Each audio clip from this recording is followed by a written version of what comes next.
राधे राधे दोस्तों, कहानी के 20वें भाग में आप सभी का स्वागत है।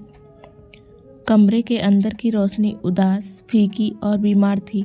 एक नर्स सफ़ेद पोशाक पहने पलंग के सिरहाने खड़ी थी और कुर्सी पर सिर झुकाए डॉक्टर साहब बैठे थे। पलंग पर चादर ओढ़े सुधा पड़ी थी। नर्स सामने थी, अतः सुधा का चेहरा दिखाई नहीं पड़ रहा था। चंदर के भीतर पांव रखते ही नर्स ने आंख के इशारे से कहा, बाहर जाइए। चंदर ठिठक कर खड़ा हो गया। डॉक्टर साहब ने देखा और वे भी उठकर चले आए। क्या हुआ सुधा को? चंदर ने बहुत व्याकुल और कातर स्वर में पूछा। डॉक्टर साहब कुछ नहीं बोले, चुपचाप चंदर के कंधे पर हाथ रखे हुए अपने कमरे में आए और बहुत भारी स्वर में बोले, हमारी बिटिया गई चंदर। और आंसू छलक आए। क्या हुआ उसे? चंदर ने फिर उतने ही दुखी स्वर में पूछा।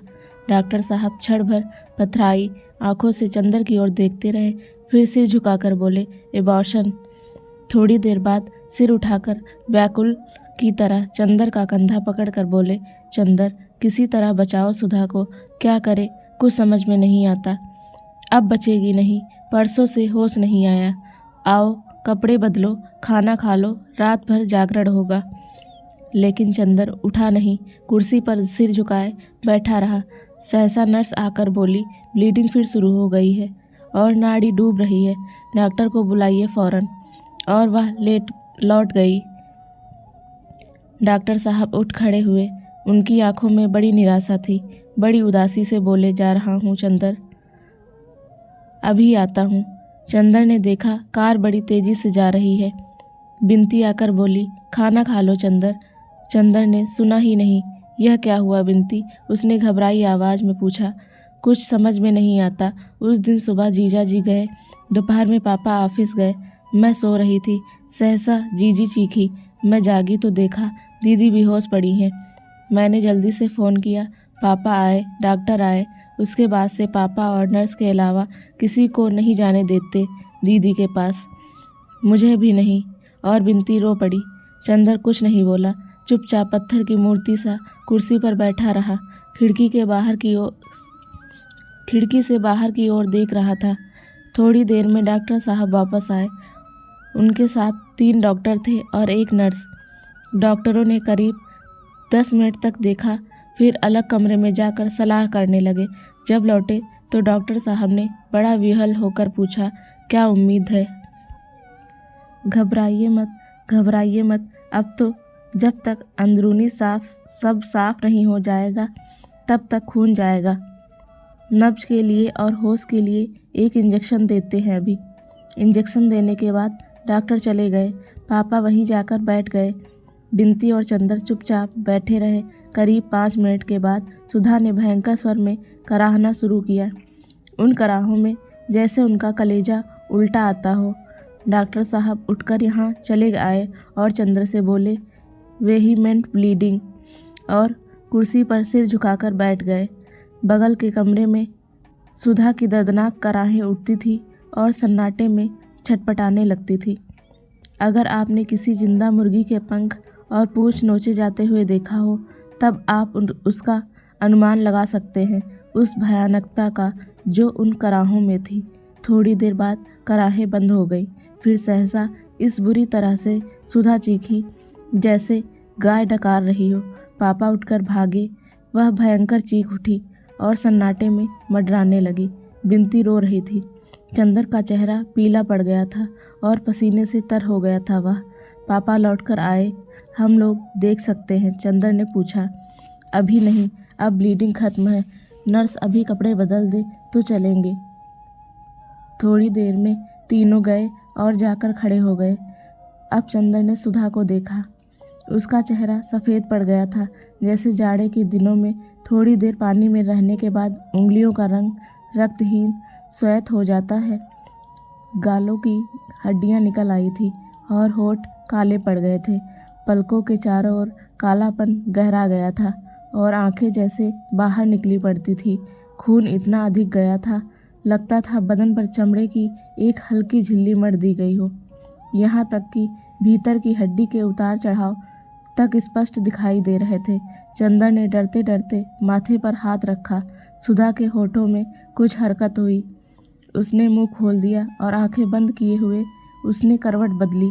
फिर कराही और सिर से पैर तक उसका बदन कांप उठा। नर्स ने नाड़ी देखा और कहा, अब ठीक है, कमजोरी बहुत है। थोड़ी देर बाद पसीना निकलना शुरू हुआ। पसीना पोंछते पोंछते 1 बज गया।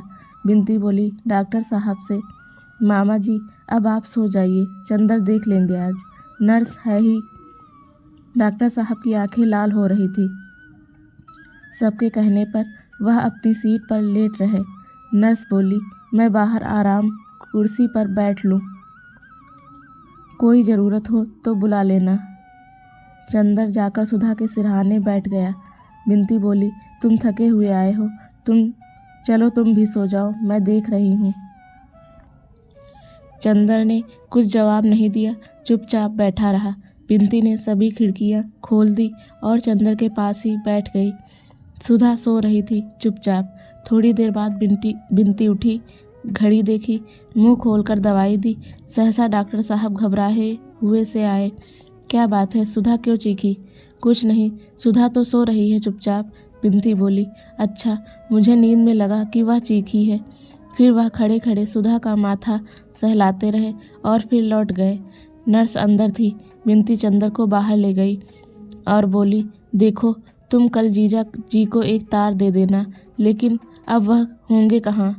विजयपट्टनम या कोलंबो में। जहाजी कंपनी के पते से दिलवा देना तार। दोनों फिर जाकर सुधा के पास बैठ गए। नर्स बाहर सो रही थी। 3:30 बज गए थे। ठंडी हवा चल रही थी। बिनती चंदर के कंधे पर सिर रखकर सो गई। सहसा सुधा के होठ हिले और उसने कुछ अस्फुट स्वर में कहा। चंदर ने सुधा के माथे पर हाथ रखा। माथा सहसा जलने लगा। चंदर घबरा उठा। उसने नर्स को जगाया। नर्स के बगल में थर्मामीटर लगाया। तापक्रम 105 था। सारा बदन जल रहा था और रह रहकर वह कांप उठती थी। चंदर ने फिर घबराकर नर्स की ओर देखा। घबराइए मत, डॉक्टर अभी आएगा। लेकिन थोड़ी देर में हालत और बिगड़ गई और फिर उसी तरह दर्दनाक कराहें सुबह की हवा में सिर पटकने लगी। नर्स ने इन लोगों को बाहर भेज दिया और बदन अंगोछने लगी। थोड़ी देर में सुधा ने चीख कर पुकारा, पापा। इतनी भयानक आवाज़ थी कि जैसे सुधा को नरक के दूत पकड़े ले जा रहे हों। पापा गए। सुधा का चेहरा लाल था और वह हाथ पटक रही थी। पापा को देखते ही बोली, पापा, चंदर को इलाहाबाद से बुलवा दो। चंदर आ गया है बेटा, अभी बुलाते हैं। ज्यों ही पापा ने माथे पर हाथ रखा कि सुधा चीख उठी, तुम पापा नहीं हो। कौन हो तुम? दूर हटो, छुओ मत। अरे बिनती। डॉक्टर शुक्ला ने नर्स की ओर देखा। नर्स बोली, डिलेरियम, सन्निपात, डॉक्टर को बुलाइए। सुधा ने फिर करवट बदली और नर्स को देखकर बोली, कौन गेसु, आओ बैठो। चंदर नहा रहा है, अभी बुलाती हूँ। अरे चंदर। और फिर हाँफने लगी। आंखें बंद कर ली और रो कर बोली, पापा, तुम कहाँ चले गए? नर्स ने चंदर और बिनती को बुलाया। बिनती पास जाकर खड़ी हो गई। आंसू पोंछकर बोली, दीदी, हम आ गए हैं। और सुधा की बाह पर हाथ रख दिया। सुधा ने आंखें नहीं खोली। बिनती के हाथ पर हाथ रखकर बोली, बिनती, पापा कहाँ गए हैं? खड़े तो हैं मामा जी। झूठ मत बोलो कमबख्त। अच्छा ले, शरबत तैयार है, जा। चंदर स्टडी रूम में पढ़ रहा है, बुला ला जा। बिनती फफक कर रो पड़ी। रोती क्यों है? सुधा ने कराह कर कहा, मैं जाऊंगी तो चंदर को तेरे पास छोड़ जाऊंगी। जा, चंदर को बुला ला, नहीं बर्फ घुल जाएगी। शरबत छान लिया है? चंदर आगे आया, रूंधे गले से आंसू पीते हुए बोला, सुधा, आंखें खोलो, हम आ गए सुधी। डॉक्टर साहब कुर्सी पर पड़े सिसक रहे थे। सुधा ने आंख खोली और चंदर को देखते ही फिर बहुत जोर से चीखी, तुम ऑस्ट्रेलिया से लौट आए? झूठे, तुम चंदर हो? क्या मैं तुम्हें पहचानती नहीं? अब क्या चाहिए? इतना कहा, तुमसे हाथ जोड़ा, मेरी क्या हालत है। लेकिन तुम्हें क्या? जाओ यहाँ से, वरना मैं अभी सिर पटक दूंगी। और सुधा ने सिर पटक दिया। नहीं गए? नर्स ने इशारा किया। चंदर कमरे के बाहर आया और कुर्सी पर सिर झुकाकर बैठ गया। सुधा ने आंखें खोली और फटी फटी आंखों से चारों ओर देखने लगी। फिर नर्स से बोली, गेसु, तुम बहुत बहादुर हो। तुमने अपने को बेचा नहीं, अपने पैर पर खड़ी हो। किसी के आश्रय में नहीं हो। कोई खाना कपड़ा देकर तुम्हें खरीद नहीं सकता। गेसु, बिनती कहाँ गई? मैं खड़ी हूँ दीदी। हैं? अच्छा, पापा कहाँ हैं? सुधा ने कराह कर पूछा। डॉक्टर साहब उठकर आ गए। बेटा, बड़े दुलार से सुधा के माथे पर हाथ रखकर बोले। सुधा रो पड़ी। कहाँ थे पापा अभी तक तुम? हमने इतना पुकारा, ना तुम बोले ना चंदर बोला। हमें तो डर लग रहा था, इतना सूना था। जाओ, महाराज जी ने रोटी सेक ली है, खा लो। हाँ, ऐसे बैठ जाओ। लो पापा, हमने नान खटाई बनाई है। डॉक्टर शुक्ला रोते हुए चले गए। बिनती ने चंदर को बुलाया। देखा, चंदर कुर्सी पर हथेली में मुँह छिपाए बैठा था। बिनती गई और चंदर के कंधे पर हाथ रखा। चंदर ने देखा और सिर झुका लिया। चलो चंदर। दीदी फिर बेहोश हो गई। इतने में नर्स बोली, वह फिर होश में आई है, आप लोग वहीं चलिए। सुधा ने आंखें खोल दी। चंदर को देखते ही बोली, चंदर आओ। कोई मास्टर ठीक किया तुमने? जो कुछ पढ़ा था वह भूल रही हूँ। अब इम्तिहान में पास नहीं होऊंगी। डिलेरियम अब भी था। नर्स बोली। सहसा सुधा ने चंदर का हाथ छोड़ दिया और झट से हथेलियाँ आंखों पर रख ली और बोली, ये कौन आ गया? यह चंदर नहीं है, चंदर नहीं है। चंदर होता तो मुझे डांटता, क्यों बीमार पड़ी। अब बताओ, मैं चंदर को क्या जवाब दूंगी? चंदर को बुला दो गेसु। जिंदगी में दुश्मनी निभाई, अब मौत में तो ना निभाए। उफ, मरीज के पास इतने आदमी तभी डिलेरियम होता है। सहसा डॉक्टर ने प्रवेश किया। कोई दूसरा डॉक्टर था, अंग्रेज था। बिनती और चंदर बाहर चले आए। बिनती बोली, ये सिविल सर्जन है, उसने खून मंगवाया। देखा, फिर डॉक्टर शुक्ला को भी हटा दिया। सिर्फ नर्स रह गई। थोड़ी देर बाद वह निकला तो उसका चेहरा स्याह था। क्या यह प्रेगनेंसी पहली मर्तबा थी? जी हाँ। डॉक्टर ने सिर हिलाया और कहा, अब मामला हाथ से बाहर है, इंजेक्शन लगेंगे, अस्पताल ले चलिए। डॉक्टर शुक्ला, मवाद आ रहा है, कल तक सारे बदन में फैल जाएगा। किस बेवकूफ़ डॉक्टर ने देखा था? चंदर ने फ़ोन किया। एम्बुलेंस कार आ गई। सुधा को उठाया गया। दिन बड़ी ही चिंता में बीता। 3-3 घंटे पर इंजेक्शन लग रहे थे। दोपहर को 2 बजे इंजेक्शन खत्म कर डॉक्टर ने एक गहरी सांस ली और बोला, कुछ उम्मीद है। अगर 12 घंटे तक हार्ट ठीक रहा तो मैं आपकी लड़की वापस कर दूंगा। बड़ा भयानक दिन था। बहुत ऊंची छत का कमरा, दालानों में टाट के पर्दे पड़े थे और बाहर गर्मी की भयानक लू हू हू करती हुई दानवों की तरह मुंह फाड़े दौड़ रही थी। डॉक्टर साहब सिरहाने बैठे थे। पथरीली निगाहों से सुधा के पीले मृतप्राय चेहरे की ओर देखते हुए बिनती और चंदर बिना कुछ खाए पिए चुपचाप बैठे थे। रह रहकर बिनती सिसक उठती थी, लेकिन चंदर के मन पर पत्थर रख लिया था। वह एकटक एक ओर देख रहा था। कमरे में वातावरण शांत था। रह रह बिनती की सिसकियाँ, पापा की निश्वासें तथा घड़ी की निरंतर टिक टिक सुनाई पड़ रही थी। चंदर का हाथ बिनती की गोद में था। एक मूक संवेदना ने बिनती को संभाल रखा था। चंदर कभी बिनती की ओर देखता, कभी घड़ी की ओर। सुधा की ओर नहीं देख पाता था। दुख अपनी पूरी चोट करने के वक्त अक्सर आदमी की आत्मा और मन को क्लोरोफॉर्म सुखा देता है। चंदर कुछ भी सोच नहीं पा रहा था। संज्ञाहत, नीरव, निश्चेष्ट। घड़ी की सुई अविराम गति से चल रही थी। सर्जन कई दफ़े आए। नर्स ने आकर टेम्परेचर लिया। रात को 11 बजे टेम्परेचर उतरने लगा। डॉक्टर शुक्ला की आंखें चमक उठी। ठीक 12:05 पर सुधा ने आंखें खोल दी। चंदर ने बिनती का हाथ मारे खुशी से दबा दिया। बिनती कहाँ है? बड़े छीड़ स्वर में पूछा। सुधा ने आंख घुमाकर देखा। पापा को देखते ही मुस्कुरा पड़ी। बिनती और चंदर उठकर आ गए। आहा चंदर, तुम आ गए? हमारे लिए क्या लाए? पगली कहीं की, मारे खुशी के चंदर का गला भर आया। लेकिन तुम इतनी देर में क्यों आए चंदर? कल रात को ही आ गए थे हम। चलो चलो, झूठ बोलना तो तुम्हारा धर्म बन गया। कल रात को आ गए होते तो अभी तक हम अच्छे भी हो गए होते। और वह हाँफने लगी। सर्जन आया, बात मत करो, उसने कहा। उसने एक मिक्सचर दिया, फिर आला लगाकर देखा। और डॉक्टर शुक्ला को अलग ले जाकर कहा, अभी 2 घंटे और खतरा है, लेकिन परेशान मत होइए, अब 100% आशा है। मरीज जो कहे उसमें बाधा मत दीजिएगा, उसे जरा भी परेशानी ना हो। सुधा ने चंदर को बुलाया। चंदर, पापा से मत कहना, अब मैं बचूंगी नहीं, अब कहीं मत जाना, यहीं बैठो। छी पगली, डॉक्टर कह रहा है अब खतरा नहीं है। चंदर ने बहुत प्यार से कहा, अभी तो तुम हमारे लिए जिंदा रहोगी ना। कोशिश तो कर रही हूँ चंदर, मौत से लड़ रही हूँ। चंदर, उन्हें तार दे दो, पता नहीं देख पाऊंगी या नहीं। दे दिया सुधा, चंदर ने कहा और सिर झुकाकर सोचने लगा। क्या सोच रहे हो चंदर? उन्हें इसीलिए देखना चाहती हूँ कि मरने से पहले उन्हें क्षमा कर दो, उनसे क्षमा मांग लो। चंदर, तुम तकलीफ का अंदाज़ा नहीं कर सकते। डॉक्टर शुक्ला आए। सुधा ने कहा, पापा आज तुम्हारी गोद में लेट लें। उन्होंने सुधा का सर गोद में रख लिया।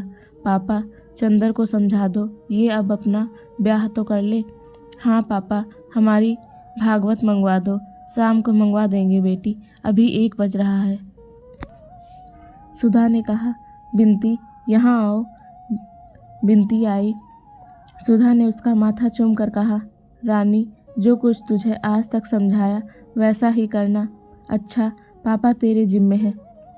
बिनती रो कर बोली, दीदी ऐसी बातें क्यों करती हो? सुधा कुछ ना बोली, गोद से हटाकर सिर तकिए पर रख लिया। जाओ पापा, अब सो रहो तुम। सो लूँगा बेटी, जाओ, नहीं फिर हम अच्छे नहीं होंगे। जाओ।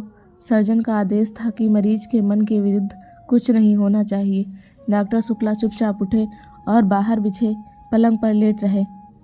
सुधा ने चंदर को बुलाया, बोली, मैं झुक नहीं सकती। बिनती यहाँ आ। हाँ, चंदर के पैर छू।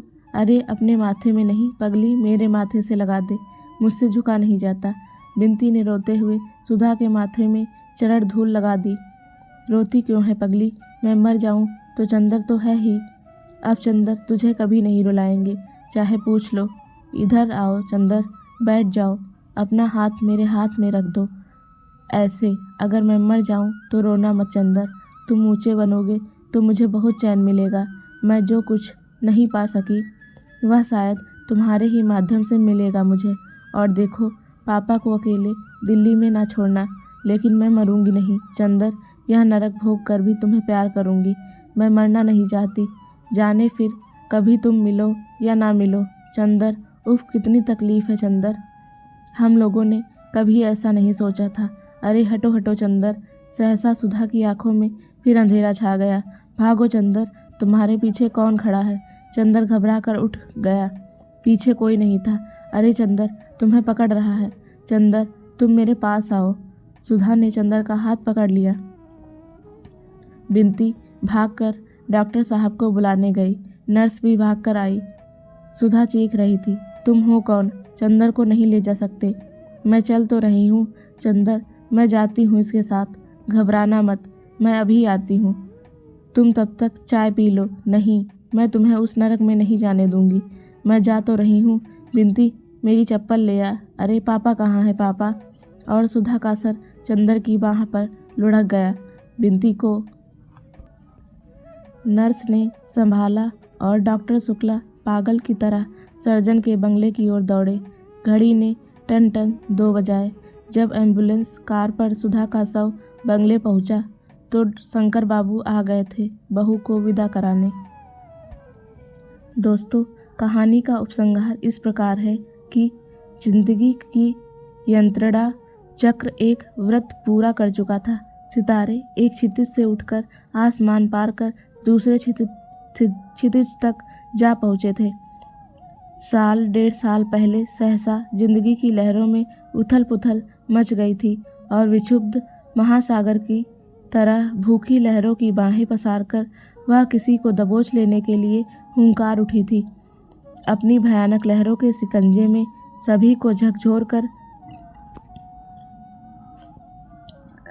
सभी के विश्वासों और भावनाओं को चकनाचूर कर अंत में सबसे प्यारे, सबसे मासूम और सबसे सुकुमार व्यक्तित्व को निगलकर अब धरातल शांत हो गया। तूफान थम गया था, बादल खुल गए थे और सितारे फिर आसमान के घोंसलों से भयभीत विहंग शावकों की तरह झांक रहे थे। डॉक्टर शुक्ला छुट्टी लेकर प्रयाग चले आए थे। उन्होंने पूजा पाठ छोड़ दिया था। उन्हें कभी किसी ने गाते हुए नहीं सुना था। अब वह सुबह उठकर लान पर टहलते और एक भजन गाते थे। बिनती जो इतनी सुंदर थी, अब केवल खामोश पीड़ा और अवशेष स्मृति की छाया मात्र थी। चंदर शांत था, पत्थर हो गया था, लेकिन उसके माथे का तेज बुझ गया था और वह बूढ़ा सा लगने लगा था। और यह सब केवल 15 दिनों में। जेठ दशहरे के दिन डॉक्टर साहब बोले, चंदर आज जाओ, उसके फूल छोड़ाओ, लेकिन देखो शाम को जाना जब वहाँ भीड़ भाड़ ना हो। अच्छा। और चुपचाप टहल कर गुनगुनाने लगे। शाम को चंदर चला तो बिनती भी चुपचाप साथ हो ली। न बिनती ने आग्रह किया, न चंदर ने स्वीकृति दी। दोनों खामोश चल दिए। कार पर चंदर ने बिनती की गोद में गठरी रख दी। त्रिवेणी पर कार रुक गई। हल्की चांदनी मैले कफन की तरह लहरों की लाश पर पड़ी हुई थी। दिन भर कमाकर मल्हार थक कर सो रहे थे। एक बूढ़ा बैठा चिलम पी रहा था। चुपचाप उसकी नाव पर चंदर बैठ गया। बिनती उसके बगल में बैठ गई। दोनों खामोश थे। सिर्फ पतवारों की छप छप सुन पड़ती थी।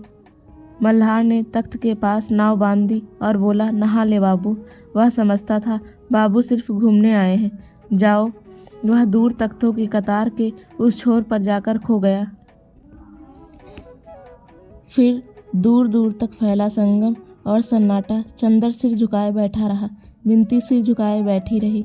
थोड़ी देर बाद बिनती सिसक पड़ी। चंदर ने सिर उठाया और फौलादी हाथों से बिनती का कंधा झकझोर कर बोला, बिनती यदि रोई तो यहीं फेंक देंगे उठाकर, कमबख्त अभागी। बिनती चुप हो गई। चंदर चुपचाप बैठा तख्त के नीचे से गुजरती हुई लहरों को देखता रहा। थोड़ी देर बाद उसने गठरी खोली, फिर रुक गया। शायद फेंकने का साहस नहीं हो रहा था। बिनती ने पीछे से आकर एक मुट्ठी राख उठा ली और अपने आंचल में बांधने लगी। चंदर ने चुपचाप उसकी ओर देखा। फिर झपट कर उसने बिनती का आंचल पकड़कर राख छीन ली और गुर्राता हुआ बोला, बदतमीज कहेगी, राख ले जाएगी अभागी। और झट से कपड़े सहित राख फेंक दी और आग्नेय दृष्टि से बिनती की ओर देखकर फिर सिर झुका लिया। लहरों में राख एक जहरीले पनियाले सांप की तरह लहराती हुई चली जा रही थी। बिनती चुपचाप सिसक रही थी। नहीं चुप होगी। चंदर ने पागलों की तरह बिनती को ढकेल दिया। बिनती ने बांस पकड़ लिया और चीख पड़ी। चीख से चंदर जैसे होश में आ गया। थोड़ी देर बाद वह झुककर अंजलि में पानी लेकर मुंह धोया और बिनती के आंचल से पोंछकर बहुत मधुर स्वर में बोला, बिनती रो मत, मेरी समझ में नहीं आता कुछ भी, रो मत। चंदर का गला भर आया और आंख में आंसू छलक आए। चुप हो जाओ रानी, मैं अब इस तरह कभी नहीं करूँगा। उठो, अब हम दोनों को निभाना है बिनती। चंदर ने तख्त पर छीना झपटी में बिखरी हुई राख चुटकी में उठाई और बिनती की मांग में भरकर मांग चूम ली। उसके होठ राख में सन गए। सितारे टूट चुके थे। तूफान खत्म हो चुका था। नाव किनारे पर आकर लग गई थी। मल्हार को चुपचाप रुपए देकर बिनती का हाथ थामकर चंदर ठोस धरती पर उतर पड़ा। मुर्दा चांदनी में दोनों छायाएं मिलती जुलती हुई चल दी। गंगा की लहरों में बहता हुआ राख का सांप टूट फूट कर बिखर चुका था और नदी फिर उसी तरह बहने लगी जैसे कभी कुछ हुआ ही ना हो। तो दोस्तों, आपको कहानी का अंत कैसा लगा हमें ज़रूर बताइएगा। और यह कहानी आप सभी को पसंद आई या नहीं, कमेंट में ज़रूर बताइएगा। यदि आप सभी को यह कहानी पसंद आई हो तो प्लीज़ हमारे चैनल को सब्सक्राइब करें और ऐसी ही अन्य कहानियों के लिए हमसे जुड़े रहें। धन्यवाद। दोस्तों, कहानी के उद्देश्य की बात करें तो प्रेम केवल पाने का नाम नहीं है। सच्चा प्रेम त्याग में होता है। चंदर और सुधा का प्रेम भले ही पूर्ण नहीं होता, लेकिन वह त्याग से भरा हुआ है। यह कहानी दिखाती है कि सामाजिक जिम्मेदारियां, मर्यादा और व्यक्तिगत इच्छाओं में संघर्ष होता है और कई बार इंसान को अपने दिल की बात सामने रखने का मौका नहीं मिलता। यह कहानी समाज और व्यक्ति के बीच की टकराव की कहानी है। इस कहानी में चंदर का चरित्र यह दर्शाता है कि कभी कभी त्याग भी एक गुनाह बन जाता है और वह गुनाहों का देवता बन जाता है। दोस्तों, जब आप गुनाहों का देवता सुनेंगे, पढ़ेंगे, तो आप चंदर और सुधा के बीच कुछ सबसे संवेदनात्मक संवाद देखेंगे। ऐसे संवाद जो आपके दिलो दिमाग में प्रेम की परिभाषा बदल कर रख देंगे। चंदर और सुधा का प्रेम गहरा है, लेकिन वो समाज, कर्तव्य और मर्यादा के आगे अपने प्रेम को बलिदान कर देते हैं। यह दर्शाता है कि सच्चा प्रेम केवल पाने का नाम नहीं, बल्कि त्याग और सम्मान का प्रतीक है। चंदर अपनी भावनाओं को नियंत्रित रखता है ताकि सुधा का भविष्य सुरक्षित रहे। यह हमें सिखाता है कि भावनाओं में बहकर निर्णय लेना हमेशा सही नहीं होता। यह कहानी हमें यह भी सिखाती है कि समाज की रूढ़ियाँ प्रेम पर भारी पड़ती हैं और समाज की मान्यताएं और परंपराएं कभी कभी दो सच्चे प्रेमियों को अलग कर देती हैं। यह कहानी हमें सोचने पर मजबूर कर देती है कि क्या समाज के नियम क्या हमेशा इंसाफ करते हैं। मन की पीड़ा सबसे बड़ी सज़ा होती है। चंदर और सुधा दोनों ही अंततः दुख और अकेलेपन से जुड़ते हैं, जिससे यह स्पष्ट होता है कि अंदर की पीड़ा किसी भी बाहरी सज़ा से ज़्यादा दर्दनाक नहीं होती। अगर चंदर समय रहते अपने दिल की बात सुधा से कह देता तो शायद कहानी का अंत कुछ और होता। यह कहानी हमें यह सिखाती है कि कुछ फैसले देर से लेना जीवन भर का पछतावा बन सकता है। राधे राधे दोस्तों, धन्यवाद।